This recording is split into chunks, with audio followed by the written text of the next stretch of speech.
Shalom. Sebelum kita mendengarkan firman Tuhan, mari kita berdoa terlebih dahulu.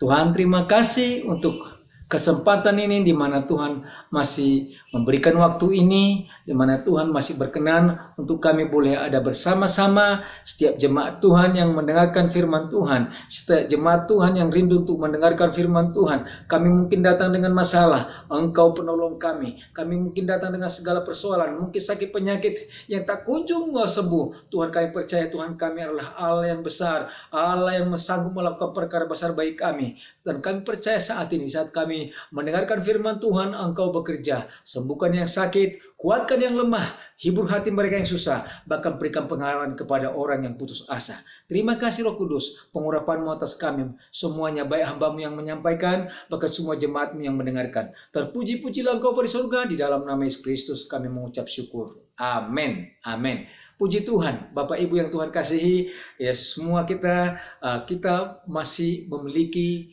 persoalan. Setiap pribadi tidak ada yang lepas dari masalah atau persoalan. Ya, setiap kita, walaupun kita, siapapun kita, baik kaya, baik miskin, semua punya persoalan. Semua pasti mengalami pergumulan. Kita belajar dari seorang hamba Tuhan yang dikatakan dalam 2 Tawarikh 20, saya baca untuk kita, ya. Raja Yosafat, bagaimana dia bisa menang atas setiap pergumulan atau setiap persoalan. Dikatakan di sini 2 Tawarikh 20, sekali lagi saya bacakan. Setelah itu Bani Moab dan Bani Amon datang berperang melawan Yosafat bersama-sama sepasukan orang minum. Datanglah orang memberitahukan Yosafat, suatu laskar yang besar datang dari seberang Laut Asin, dari Edom menyerang tuanku. Sekarang mereka di Hazeson Tamar, yakni En-Gedi. Ayat 3, Yosafat menjadi takut, lalu mengambil keputusan untuk mencari Tuhan. Ia menyerukan kepada seluruh Yehuda untuk berpuasa, dan Yehuda berkumpul untuk meminta pertolongan daripada Tuhan. Mereka datang dari semua kota di Yehuda dan untuk mencari Tuhan. Puji Tuhan, ini yang perlu kita pelajari. Setiap kita, sekali lagi, baik itu pendeta, baik jemaat, baik tua muda, semua punya pergumulan. Selagi kita masih bernapas, selagi kita masih ada di dunia ini, kita memiliki persoalan. Pertanyaannya, bagaimana supaya kita menang atas setiap persoalan kita? Karena hari-hari ini banyak yang meninggalkan Tuhan oleh karena mengalami persoalan. Banyak yang bahkan marah sama Tuhan oleh karena pergumulan yang dihadapi. Mungkin sakit penyakit yang tidak kunjung sembuh. Dia tinggalkan Tuhan, dia kutukin Tuhan. Mungkin dia sudah rajin ke gereja, mungkin sudah memberikan persembahannya kepada Tuhan. Ya, tapi waktu berjalan terus, dia melihat Tuhan itu seolah-olah jauh di sono. Dia melihat Tuhan itu seolah-olah tidak mendengarkan. Dia merasakan bahwa tidak ada pertolongan siapapun, sehingga dia tinggalkan Tuhan. Mari kita belajar dari seorang Raja Yosafat, dikatakan Raja Yehuda. Yosafat adalah Raja Yehuda yang mengasihi Tuhan, yang melakukan apa yang berkenan, yang benar di mata Tuhan. Ya, ternyata dikatakan raja ini, walaupun dia mengasihi Tuhan, walaupun dia melakukan apa yang benar di mata Tuhan, ya, apa yang benar di mata Tuhan, dikatakan ternyata punya pergumulan, punya masalah. Dikatakan laskar yang besar. Kita bayangkan laskar yang besar yang akan menyerang bangsa Yehuda. Ya, dikatakan mereka datang menyerang tuanku. Ya, mereka datang menyerang tuanku. Yang pertama, bagaimana sikap Yosafat sebagai raja yang berkenan di hati Tuhan, bagaimana dia menghadapi musuh-musuhnya. Yang pertama dikatakan ayat yang ketiga tadi, walaupun dia takut, Yosafat menjadi takut. Semua kita takut, itu hal natural. Selagi kita manusia, kita bisa mengalami takut. Ya, jangan masalah, jangan musuh. Saya ingat dengan teman ada yang ditunjukkan ular mainan. Begitu takut langsung dia lari terkocar-kacir. Padahal itu ular mainan. Ini masalah. Dikatakan dia takut, ya. Perhatikan di sana, lalu mengambil keputusan. Ini yang tepat. Dia mengambil keputusan untuk apa? Mencari Tuhan. Bukan yang lain, bukan mencari dukun. Banyak saat ini orang Kristen dia tidak melihat lagi mujizat. Di waktu dia berdoa, dia tidak lagi tangan Tuhan spontan, mujizat terjadi. Dia cari apa? Dia cari dukun. Iya. Dukun bilang, berikan ini, berikan ini, berikan ini. Dengan cepat dia berikan persembahannya. Mungkin saya diminta satu ekor kerbau. Dia berikan harga satu ekor kerbau. Oh, kamu harus berikan ini. Dia berikan. Yang penting sembuh. Itu. Kalau ke dukun, cepat. Tapi Yosafat ini dia mengambil keputusan untuk mencari Tuhan. Mencari Tuhan dan berdoa. Sebab yang dia percayai hanya Tuhan. Sebab yang diyakini, yang sanggup menolong dia hanya Tuhan. Hartamu, uangmu, yang banyak itu, kekayaanmu, kekuasaanmu tidak dapat menyelamatkanmu, tidak dapat menolongmu. Namun, dikatakan Yeremia pasal yang ke-17, saya baca untuk kita. Ya, Yeremia 17 dikatakan di sini ayat yang ke-5, beginilah firman Tuhan. Terkutuklah orang yang mengandalkan manusia, yang mengandalkan kekuatannya sendiri, dan yang hatinya menjauh daripada Tuhan. Ia akan seperti semak bulus di padang belantara. Ia tidak akan mengalami datangnya yang keadaan baik. Ia akan tinggal di tanah yang angus, di padang gurun, di negeri padang asin yang tidak berpenduduk. Ayat yang ke-7. Perhatikan. Diberkatilah orang yang mengandalkan Tuhan, yang menaruh harapannya pada Tuhan. Yosafat ini dia mengandalkan Tuhan, menaruh harapannya kepada Tuhan. Nanti lihat doa-doanya itu mulai ayat yang ke-5 sampai ayat ke-17. Engkau Tuhan kami, bukankah Engkau Tuhan kami yang menolong kami, dan seterusnya. Ya, dan itu pengharapannya kepada Tuhan. Dan yang berikutnya, ya, di dalam doanya dikatakan semua bangsa Yehuda turut berdoa. Tiba-tiba ayat 14 sampai ayat 18 dikatakan, datanglah firman Tuhan. 14. Lalu Ahaziel bin Zakaria bin Benaya bin Matanya, seorang Lewi dari Bani Asaf, dihinggapi roh Tuhan di tengah-tengah jemaat. Perhatikan, dan berseru, camkanlah ini hai seluruh Yehuda dan penduduk Yerusalem dan tuanku Raja Yosafat, beginilah firman Tuhan kepadamu. Janganlah kamu takut dan terkejut karena laskar yang besar ini, sebab bukan kamu yang berperang melainkan Allah. Yang pertama dikatakan, jangan takut sebab Tuhan yang berperang, bukan kamu. Dan seterusnya dikatakan, kamu itu hanya melihat, hanya nonton, ya. Ya, dalam peperangan ini tidak usah kamu bertempur. Hai Yehuda dan Yerusalem, tinggal berdiri di tempatmu dan lihatlah bagaimana Tuhan memberikan kemenangan kepadamu. Ya, jangan takut. Yang kedua dikatakan, jangan takut, hadapi sebab besok Tuhan menyertai. Luar biasa. Dikatakan apa? Bukan kamu yang berperang, tapi Tuhan. Ini yang tidak masuk akal. Jangan takut, Tuhan menyertai. Iya, kita bilang Tuhan menyertai kita. Tapi waktu ada masalah, kita bimbang. Tahu Petrus? Waktu dia melihat Yesus, tadinya seperti apa? Dia mengira itu hantu. Tapi setelah dia sadari, aku ini kata Tuhan. Dia berteriak, Guru, jikalau engkau itu suruh aku berjalan. Mula-mula dia senang karena bertemu dengan Tuhan. Karena dia dengar perkataan Yesus yang mengatakan, berjalanlah. Tapi waktu dia lihat gelombang itu besar, mulai timbul ketakutan. Ketakutan itu menguasai dia. Dikatakan seketika itu juga dia tenggelam. Apa yang terjadi? Tuhan biarkan. Tapi Petrus sadar kemampuannya tidak ada. Kemampuannya terbatas. Dia berseru, Tuhanku, tolong aku. Seketika itu juga tangan Tuhan menolong Petrus. Jangan takut, apapun persoalanmu. Jangan takut, dikatakan Tuhan yang berperang, cuma kamu nonton. Jangan takut. Saya baca di Alkitab ada 365 kali menuliskan jangan takut. 1 tahun itu 365 hari. Berarti Allah tahu persis bahwa kita ini manusia penakut. Mulai di Taman Eden, waktu dia mendengar suara langkah Tuhan, Adam itu takut dan sehingga bersembunyi. Dan dikatakan setiap hari Tuhan berkata kepada kita, jangan takut. Dari mana itu bisa? Waktu kita mulai bangun pagi-pagi dari mencari Tuhan, Tuhan berkata jangan takut. Aku menyertai. Aku menyertai. Jangan takut. Tuhan mengingatkan kita setiap hari. Jangan takut. Aku menyertai. Wih, luar biasa. Nggak mudah. Tapi perlu proses. Perlu kita latihan. Melihat tangan Tuhan yang besar menolong kita. Kita bilang setiap minggu aku percaya kepadamu. Aku percaya. Ternyata hanya di mulut.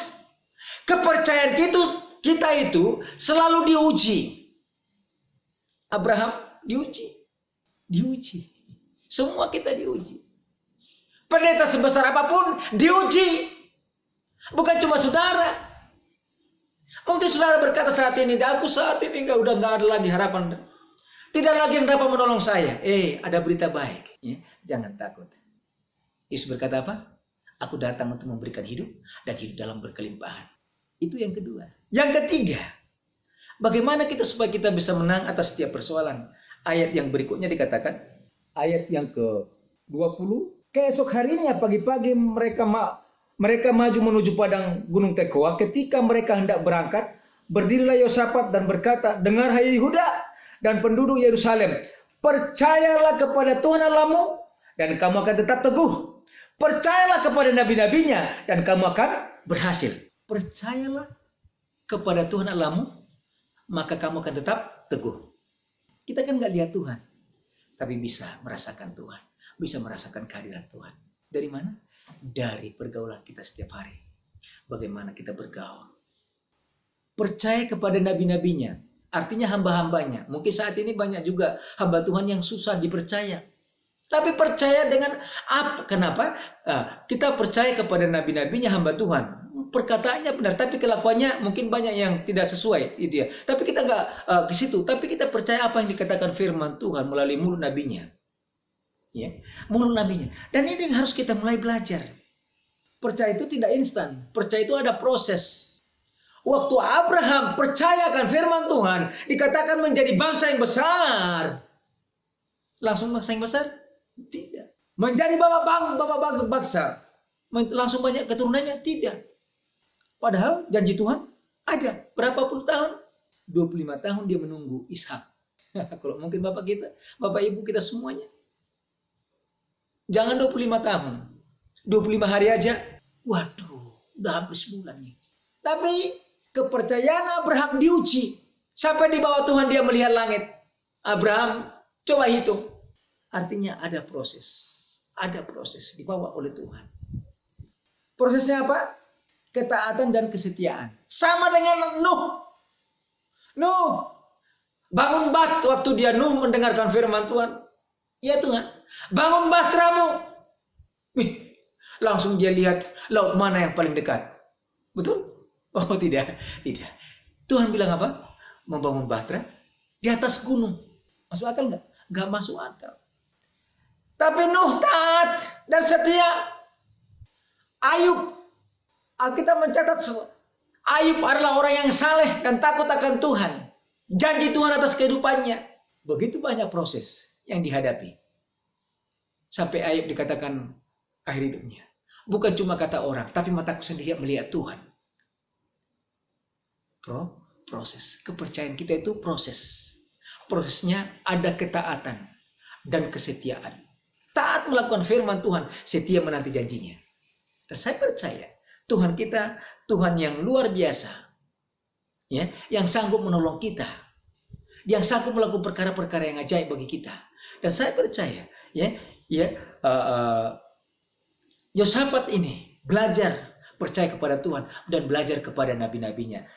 Yang terakhir, ya, dikatakan setelah itu bangsa Yehuda yang keempat, setelah mereka percaya kepada firman Tuhan, mereka percaya kepada nabi-nabinya. Dia memiliki orang ini memulai memuji dan menyembah Tuhan. Ada kuasa di dalam pujian dan penyembahan. Sebab Allah bertahta di atas pujian dan penyembahan umatnya. Kata bertahta itu berkuasa penuh. Seorang raja yang sedang bertahta duduk di atas tahta, berarti ada punya kuasa untuk memerintahkan berkat-berkatnya. Tinggal tunjukkan kemana tongkatnya. Kesana. Artinya apa? Waktu anak-anak Tuhan, waktu umat Tuhan memuji dan menyembah Tuhan, Tuhan itu begitu disenangkan hatinya. Dia sungguh memberkati kita. Tembok Yeriko runtuh karena apa? Karena bom? Tidak. Tembok Yeriko itu bukan karena senjata mutakhir sehingga dia roboh. Tidak. Apalagi dengan senjata-senjata sekarang ini. Bukan. Tapi karena apa? Orang bangsa Israel itu memuji dan menyembah Tuhan dan berteriak, menyerahkan haleluya, haleluya.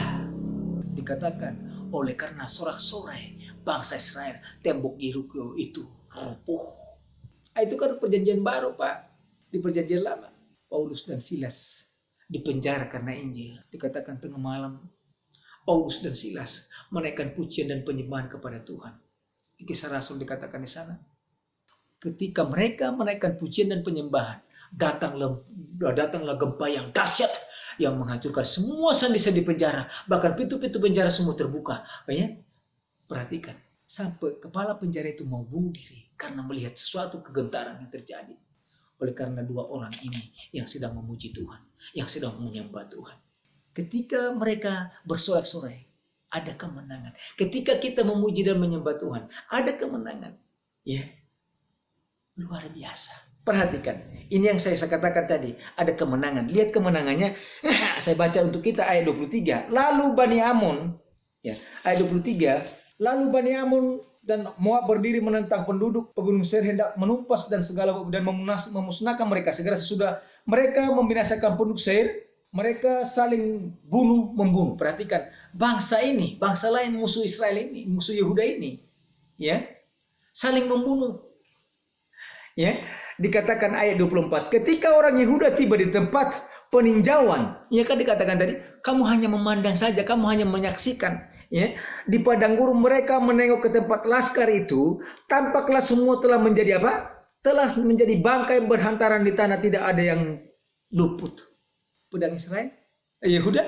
Tidak, bukan pedang, tapi Tuhan yang berperang. Dan dikatakan, lalu Yosafat dan orang-orangnya turun untuk menjara barang-barang mereka. Mereka menemukan banyak ternak, harta milik, pakaian dan barang-barang berharga yang mereka rampas itu lebih daripada yang dapat dibawa. 3 hari lamanya mereka menjara barang-barang itu karena begitu banyaknya. Pada hari keempat mereka berkumpul lembah pujian, di sanalah mereka memuji Tuhan, dan itulah yang sebabnya disebut tempat itu lembah pujian hingga sekarang. Lalu pulanglah sekalian orang Yehuda dan Yerusalem dengan Yosafat di depan. Mereka kembali ke Yerusalem dengan sukacita karena Tuhan telah membuat mereka bersukacita karena kekalahan musuh, alias kemenangan dari Tuhan. Yosafat mengambil keputusan untuk yang pertama mencari Tuhan. Mencari Tuhan artinya meluangkan diri untuk perkara surga. Dia menghadap Tuhan dengan hati yang haus, hati yang rindu. Tuhan, tolong aku. Dia tahu hanya Yesus satu-satunya yang sanggup menolong dia. Bapak Ibu yang punya pergumulan, angkat tanganmu kepada Tuhan. Di saat engkau angkat tangan kepada Tuhan, Tuhan akan turun tangan menolong engkau. Yang berikutnya, jangan takut. Jangan takut. Apa yang kau takutkan itu yang terjadi padamu. Firman Tuhan katakan, aku akan memberikan kemenangan kepadamu. Jangan takut. Tuhan kita sudah memberikan kemenangan kepada kita. Tuhan kita sudah mengalahkan maut. Dia dikatakan di kayu salib, sudah selesai. Dia bangkit, memberikan pengharapan kepada kita. Yang berikutnya, yang nomor 3, percaya kepada Tuhan. Artinya yang lain ini, di dunia ini semuanya tidak ada yang pasti. Kekayaanmu, saudaramu, keluargamu, nggak ada yang pasti. Nggak ada yang bisa menjamin keselamatanmu. Tapi Yesus yang disampaikan berita firman Tuhan setiap saat, setiap waktu, mungkin setiap minggu di gereja. Camkan itu. Masukkan di dalam hatimu. Renungkan siang dan malam. Dan yang terakhir, mulai belajar mengungkapkan isi hatimu. Katakan, sebab Tuhan baik, bahwasanya untuk selamanya kasih setianya tak tersembunyi kuasa Allah. Kalau lain ditolong, saya juga. Artinya, kalau orang lain sungguh-sungguh mencari Tuhan, itu mendapat pertolongan daripada Tuhan. Saudara dan saya juga bisa mendapat pertolongan. Kemenangan itu bagian dari kehidupan kita. Ada pergumulan saudara? Datang kepada Tuhan. Saya percaya kemenangan itu milik kita. Orang yang sungguh-sungguh percaya kepada Tuhan. Orang yang sungguh-sungguh mencari Tuhan. Orang yang sungguh-sungguh yakin bahwa Tuhan sanggup melakukan perkara-perkara yang ajaib dalam kehidupan kita. Di dalam pujian penyembahan kita mengatakan, Tuhan, Engkau luar biasa. Tuhan, Engkau ajaib. Dan saya percaya kemenangan itu akan menjadi bagianku dan bagian saudara. Tundukkan kepala kita, kita berdoa. Tuhan, terima kasih untuk firman-Mu. Terima kasih untuk kebenaran-Mu. Kebenaran yang Tuhan berikan kepada kami, itu menjadi kekuatan, itu menjadi alat bagi kami untuk mengalahkan setiap serangan-serangan si iblis yang mencoba menghalangi kami untuk selalu dekat dengan Tuhan. Tuhan, terima kasih selama ini. Kalau kami tidak yakin kepada Tuhan, kalau kami kurang percaya kepada Tuhan, ampuni kami Tuhan. Ampuni, bawa kami lebih lagi Tuhan. Supaya kami dengan mulut kami memuji-muji Engkau. Supaya kami dengan segenap kehidupan kami mengagungkan Engkau. Berkati semua jemaat-Mu yang mendengarkan firman-Mu Tuhan. Terpuji-pujilah Engkau pada surga. Di dalam nama Yesus Kristus. Haleluya. Amin. Amin. Tuhan Yesus memberkati. Shalom.